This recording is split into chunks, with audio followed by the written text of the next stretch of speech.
Learn English through stories of 14. Adapted and modified by Kulwant Singh Sandhu. Contents: 1. Ching the Brave Girl. 2. A Lion in Love. 3. The Creaking Wheels. 4. The Ugly Sister. 5. Dialogue 6. Picture Dictionary page. 1. Ching the Brave Girl. Many years ago, there was a great war in China. The army did not have enough soldiers to fight the war. The emperor announced an order. One man from each Chinese family must leave his family and join the army. In a remote village, there is a family of 3 members, a father, a young son, and a daughter. The name of the daughter is Ching. One day Ching asks her dad, "Father, have you heard the news? The emperor ordered that each family has to send 1 man to the army." Ching had heard this news when she was outside washing clothes. Father says, "I know all about this news. That is why I have been collecting food and string in the house. When I am gone, you will have enough grains in the house. I am packing my stuff today, and I will leave for the army tomorrow." "Father, wait," says Ching. "Father, you have not been well. If you go, how will you keep up with all those young men?" "What else can be done?" says her father. "Your brother is a child. He cannot go." "Of course that's true," says Ching. "He is too little, but I have an idea." She pours her father a cup of tea and gives it to him. "Father, have some tea, please. Sit for a minute. I will be right back." "Very well, dear," says the father. Ching goes into her room. With her sword, she cuts off her long black hair. She puts on her father's clothes. Going back to her father, Ching says, "Father, look at me. I am your son now. I will go in your place. I will do my part for China." "No, my daughter," says the old man. "You cannot do this." "Father, listen please," says Ching. "For years you trained me in Kung Fu. You showed me how to use a sword." Ching swings the sword back and forth with a lot of power. "Only so that you could stay safe," says her father. "I never meant for you to go to war. If they find out you are a woman, you know as well as I do that you will die." "No one will find out, father," said Mulan. She picked up her sword. "Ching," says the father. He tries to get up but has to hold on to his chair. The daughter kisses him goodbye. "I love you, father," she says. "Take care of yourself. Tell my brother I said goodbye." She climbs on a family horse. And off she goes to join the emperor's army. In the army, Ching proves to be a brave soldier. In time, she is put in charge of other soldiers. Her battles are going so well that she is put in charge of more soldiers. Her battles keep on going well. After a few years, Ching is given the top job. She is the general of the entire army. Not long after that, a very bad fever sweeps through the army. Many soldiers are sick. And Ching becomes sick too, the general of the army. When the doctor comes out of Ching's tent, he knows the truth. "The general is a woman," yell the soldiers. "How can this be?" Some call out, "She tricked us, and we will not fight for a woman." They say, "Punish her. Make her pay. The cost is for her to die." But others call out in voices just as loud, "With Ching, we win every battle." They say, "Stay away from our general." Just then, a soldier runs up. "Everyone," he calls. "A surprise attack is coming."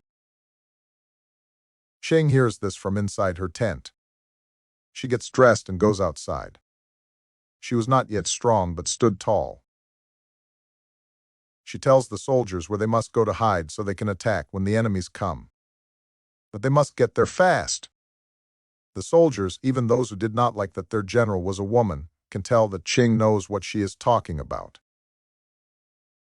It has worked. The battle is won. It is such a big victory that the enemy gives up at last. The war is over and China is saved. You can be sure that after that last battle, no one cares anymore that Qing is a woman. The emperor is so glad that Qing has ended the long war, he sets aside the rule about being a woman. Qing, stay with me in the palace, he says. Someone as smart as you would be a fine royal advisor.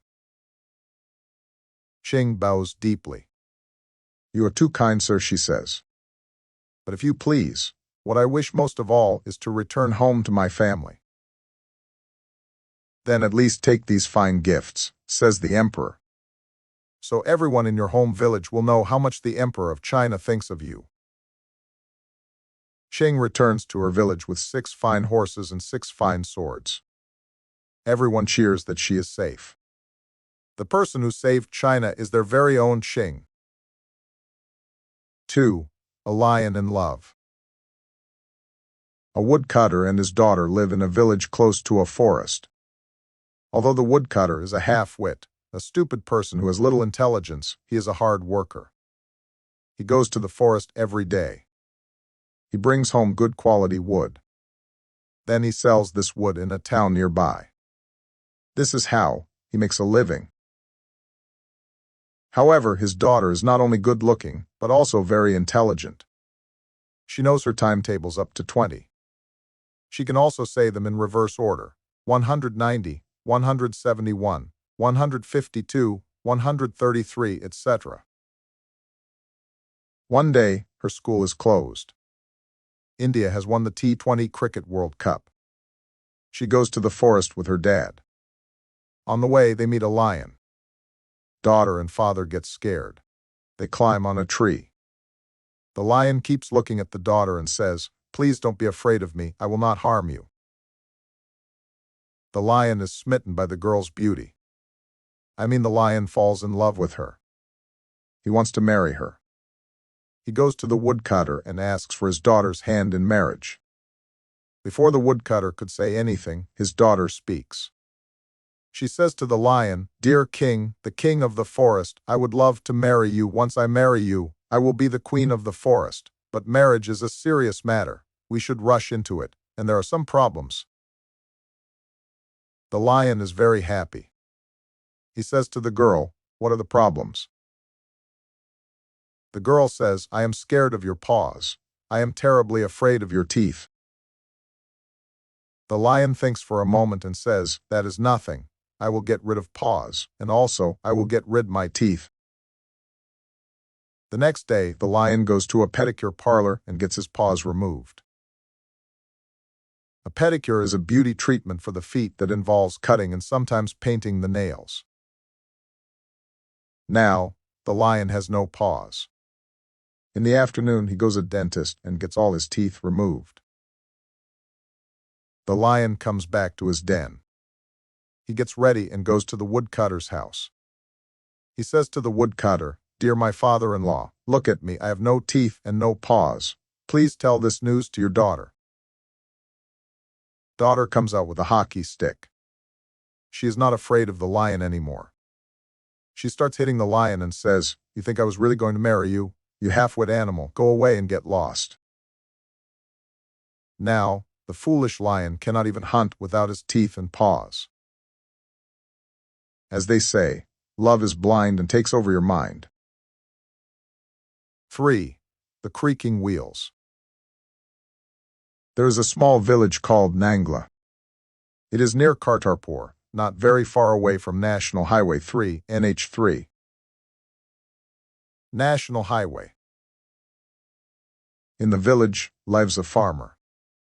His name is Shaju. We don't know his real name. Everybody calls him by this name. There is a story about why people call him Shaju. He is a skilled winnower. Nowadays in the grain market, workers use a winnowing machine. Before, people used a winnower, shaj, to blow the chaff from the grain. A winnower. One day, Shaju is going to go to a town. He yokes his white oxen to his cart. His load is not very heavy. They are empty pitchers. His oxen are young and strong. Around their necks tinkle bells. They are pulling the cart steadily. They don't moan or groan. The cart is old and has wooden wheels. The bulls use all their strength to pull it, but they don't complain. Whenever Shadju makes a turn, the wheels creak and groan. Hearing all these creaks, Shadju gets annoyed. He stops and says to the wheels, "Why do you make so much noise? Can't you see, the oxen are quietly doing their job?" One of the bulls says to the farmer, "Dear master, those who cry the loudest may not be the ones who are hurt most." Shadju was only 13 when he got married. When he turned 20, he went to his in-laws to bring his wife. But she refused to go with him. She sings a Punjabi song. To take me, he comes in his cart with oxen.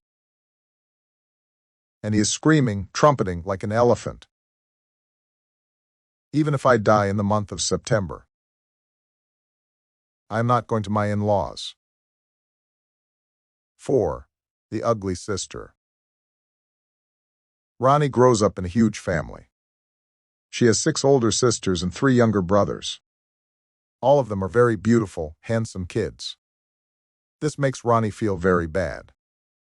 She knows she looks nothing like them. Ronnie has even heard people say she is the ugly sister in the world. As teens, the girls spend every weekend out meeting their friends. The boys stay at home happily playing with their toys. Ronnie stays at home as well. But she does not play with any toys. Her sisters spend their days combing their hair and putting on makeup. They stand in front of the mirror, admiring themselves. Ronnie spent her days reading and studying. She reads books by many authors: Charles Dickens, Leo Tolstoy, Roald Dahl, J.K. Rowling, R.K. Narayan, and many more. Her sisters laugh at her a lot. As adults, all her sisters get married at a young age. They all had handsome husbands. But all of the husbands are good-for-nothing husbands. They are lazy and idle. They do nothing. They are a waste of time on this planet. All of them are arrogant.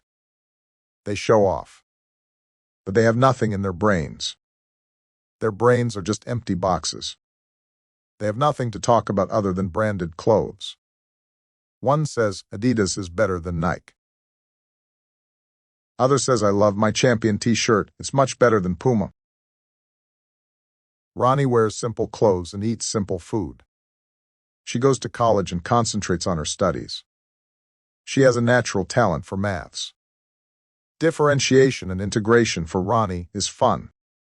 She loves solving equations. She is a natural problem solver. When she is helping her mom in the kitchen, her brain doesn't stop solving problems. Sometimes she washes the same plate 3 times, but solves her equation. She gets 4 stars in her levels: mathematics, English, physics, and further mathematics. She goes to the university, King's College of London. She earns her degree in economics. She gets a scholarship to do her master's. Today, she is working for a big international company and is earning a handsome wage. Is she ugly? 5. Dialogues. Driving very slowly. A. Why is the driver behind me honking? B. You are going so slowly. A. I am driving at the speed limit. B. Everyone drives fast in this town. A. No one follows the rule. B. You're the only one.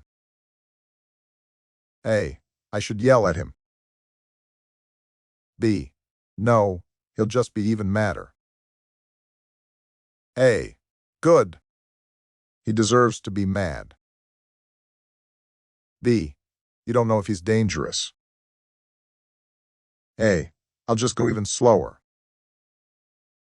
B. That would really annoy him. Driving too fast.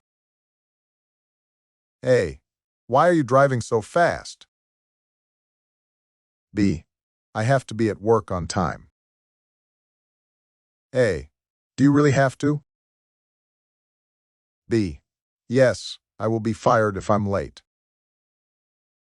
A. I don't want to die. B. Relax, I am a good driver. A. A good driver doesn't drive extremely fast. B. We haven't even hit anything yet. A. I bet you're going to get a ticket. B. How much do you want to bet? A. If I win, you're never driving me. B. If I win, you have to shut up whenever I drive. 6. Picture dictionary page.